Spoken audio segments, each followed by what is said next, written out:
ઉપરવાસમાંથી પાણીની ભારે આવક થતા સરદાર સરોવર ડેમના 5 દરવાજા ખોલી 1 લાખ ક્યુસેક પાણી નદીમાં છોડવામાં આવી રહ્યું છે।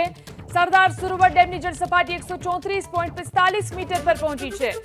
ઉપરવાસમાંથી સરદાર સરોવર ડેમમાં હાલ કુલ 2,66,120 ક્યુસેક પાણીની આવક થઈ રહી છે, તો રિવરબેડ પાવર હાઉસમાં 43,332 ક્યુસેક પાણી, જ્યારે કે કેનાલ હેડ પાવર હાઉસમાંથી 9,644 ક્યુસેક પાણી છોડવામાં આવી રહ્યું છે।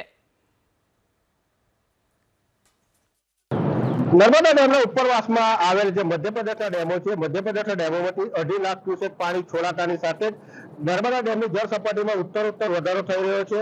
અને વાત કરીએ તો ડેમ સત્તાવાળાએ આજે વહેલી સવારે 6 વાગ્યે નર્મદા ડેમના 5 ગેટ ખોલી 1 લાખ ક્યુસેક પાણી નર્મદા ડેમમાં છોડવામાં આવ્યું છે।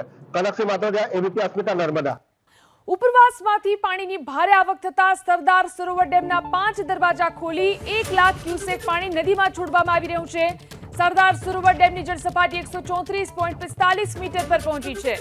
ઉપરવાસમાંથી સરદાર સરોવર ડેમમાં હાલ કુલ 2,66,120 ક્યુસેક પાણીની આવક થઈ રહી છે, તો રિવરબેડ પાવર હાઉસમાં 43,332 ક્યુસેક પાણી, જ્યારે કે કેનાલ હેડ પાવર હાઉસમાંથી 9,644 ક્યુસેક પાણી છોડવામાં આવી રહ્યું છે।